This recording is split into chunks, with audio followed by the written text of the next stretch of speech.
Assalamualaikum warahmatullahi wabarakatuh dan salam sejahtera. Terima kasih banyak kerana sudi datang untuk menonton video saya pada hari ini. Dan bagi mereka yang baru pertama kali datang untuk menonton ke channel saya ataupun mereka yang masih lagi belum subscribe, saya mohon jasa baik anda untuk subscribe ke channel saya. Dan bagi yang dah subscribe, saya mohon anda untuk kongsikan video ini kepada rakan-rakan serta ahli keluarga anda. Semoga apa yang saya nak kongsikan sedikit pada hari ini adalah satu perkongsian yang bermanfaat untuk kita semua, insya-Allah. Okey, jadi semalam saya dah buat satu poll ataupun undian di dalam laman YouTube saya untuk mendapatkan sedikit maklum balas daripada penonton, yang mana saya merasakan yang memberikan respon ni sebanyak 2,900 lebih penonton. Saya merasa anda adalah pencarum KWSP kerana isunya adalah berkenaan dengan air citra. Okey, jadi kenapa saya membuat poll ini? Tujuan saya membuat poll ini adalah untuk melihat daripada segi kefahaman berkenaan dengan isu permintaan one-off payment ini, serta ingin mengetahui apa yang dimahukan oleh pencarum, sebab kemahuan sudah tentu ramai yang mahu keluarkan citra untuk orang kata apa, bayaran yang berikutnya 5,000 ataupun 10,000 one-off payment. Tetapi saya nak melihat macam mana kehendak pencarum ni sebenarnya. Okey, sebelum saya pergi sedikit kepada keputusan berkenaan dengan poll tersebut, saya ingin berkongsikan kepada anda semua bahawa kumpulan wang sepenuh bekerja mencatatkan jumlah pendapatan pelaburan sebanyak 34.05 bilion untuk separuh tahun pertama berakhir pada 30 Jun 2021, dan ini adalah peningkatan sebanyak 6.79 bilion ataupun 25% berbanding dengan tahun suku tahun yang pertama, pertengahan tahun yang pertama bagi tahun 2020. Suku tahun yang pertama bagi tahun 2021 mencatatkan keuntungan sebanyak 19 bilion ringgit, dan kemudian sekarang ni setengah tahun sebanyak 34.05 bilion ringgit. Banyak tu, dan lebih baik prestasinya daripada tahun 2020, walaupun sudah dikeluarkan Air Lestari, Air Sinar dan juga berlangsung untuk Air Citra, tetapi masih lagi mencatatkan keuntungan yang lebih baik daripada tahun keuangan 2020. Itu yang pertama. Yang kedua, saya ingin kongsikan sedikit. Okey, sebanyak 5 juta pemohon berjumlah 20.8 bilion untuk Air Citra, dan jumlah ini telah disalurkan sebanyak 9.1 bilion. Jadi pemohon Air Citra sekarang ni ada lebih kurang 5 juta orang, lebih daripada 5 juta lah. Okey, jadi apa yang kita boleh rumuskan di sini adalah KWSP mencatatkan keuntungan yang lebih baik daripada tahun 2020. Dan apabila kita lihat kepada keputusan daripada poll yang saya lakukan, kita lihat di sini ya, sebanyak 84% mengharapkan untuk ada sambungan melalui skim baru sebanyak 10,000, iaitu one-off payment. 84% ni adalah sebanyak 2,436 responden ataupun penonton. Kemudian sebanyak 4%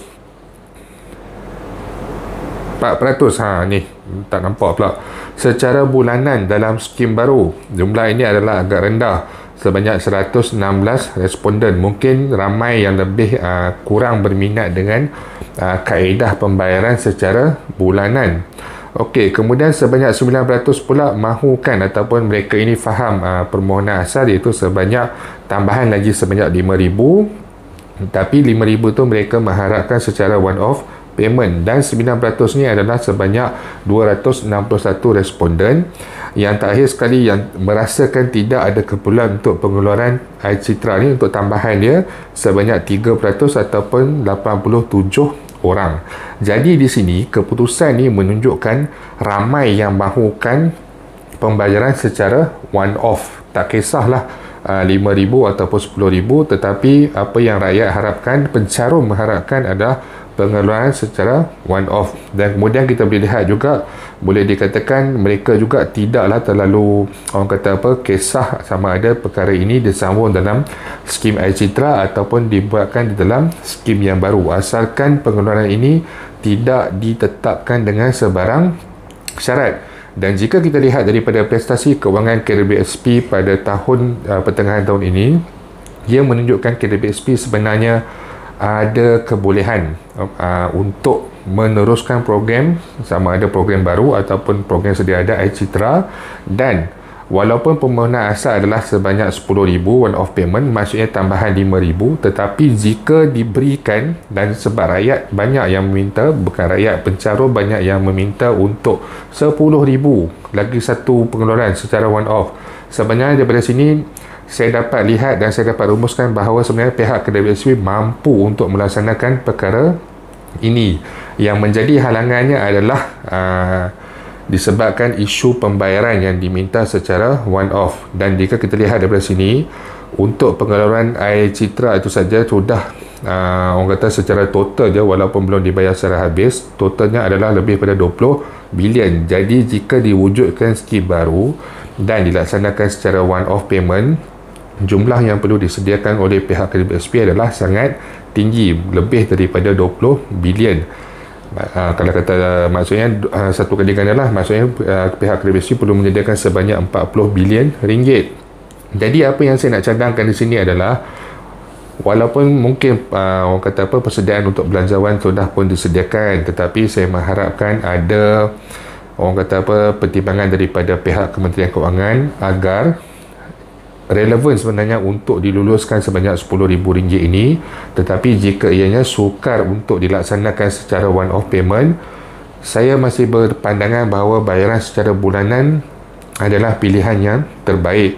Kemudian tetapi bayaran secara bulanan ini hendaklah dipendekkan, janganlah dilakukan panjang 5 bulan 6 bulan, tetapi cukuplah sekadar maksimum mungkin selama 3 bulan.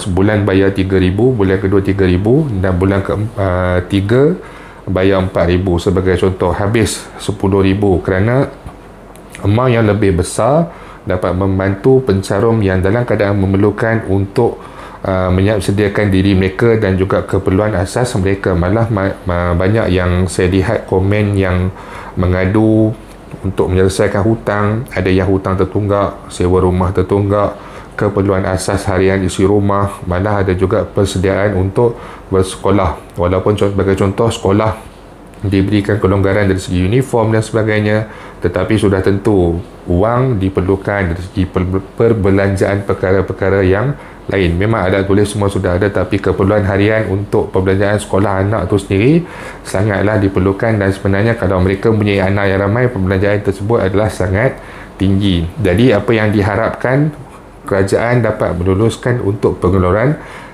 yang seterusnya, sama ada melalui skim sedia ada iCitra dibuka semula untuk pindaan ataupun diwujudkan skim baru. Harapan kedua adalah tanpa sebarang syarat, diberikan pilihan kepada semua pencarum untuk memilih sama ada mengeluarkan ataupun tidak.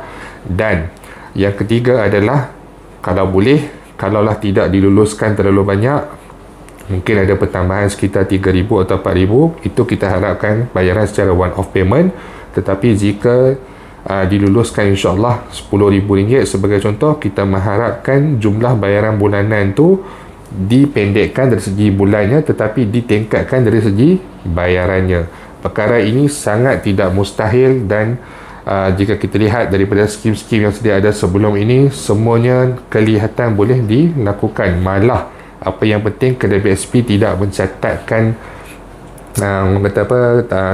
pertengahan tahun kewangan yang merosot ataupun merugikan. Masih lagi menguntung, malah lebih untung daripada tahun lepas. Okey, jadi harapan kita dalam berbaki beberapa belas hari lagi sebelum belanjawan 2022 diumumkan, kita mengharapkan dan saya berdoakan agar ada berita gembira untuk pencarum yang mengharapkan untuk ada penambahan lagi bagi pengeluaran, sama ada melalui skim iCitra ataupun skim yang baru. Kalaulah vaksin pun boleh ada dos ketiga, dos penggalak, booster, tak salah rasanya KDBSP pun boleh buat skim untuk booster yang terakhir bagi persediaan semua pencarum untuk beralih kepada fasa pemulihan negara ataupun beralih kepada endemik, daripada fasa pandemik beralih kepada endemik. Jadi walau apa pun saja orang kata keputusan yang akan dilakukan, kita mengharapkan agar ianya adalah yang terbaik. Jadi itu saja yang saya nak kongsikan hari ini. Saya cuma nak kaitkan bahawa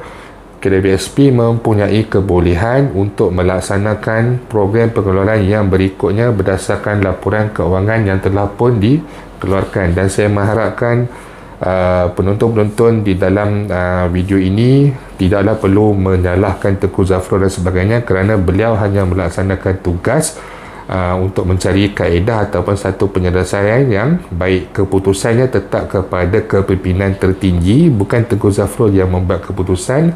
Yang dok fight pun adalah satu kapal juga dengan kepimpinan tertinggi. Jadi sebenarnya perkara ini tidak sukar pun untuk dilakukan. Pejam mata pun dah boleh lulus, dah boleh buat pengeluaran. Jadi Tengku Zafrul adalah orang yang pada saya sangat bertanggungjawab, dan juga beliau cuba merealisasikan impian kedua-dua belah pihak serta mencari penyelesaian bagi mengelakkan pencarum daripada kekurangan wang apabila sampai usia persaraan nanti.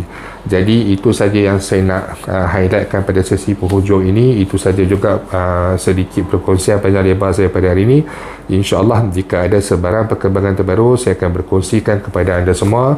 Dan saya harap kita teruskan berdoa semoga apa yang kita harapkan ini akan dimakbulkan oleh Allah SWT. Terima kasih banyak kerana sudah datang untuk menonton. InsyaAllah kita akan jumpa lagi. Jangan lupa untuk share, jangan lupa untuk subscribe. Assalamualaikum warahmatullahi wabarakatuh.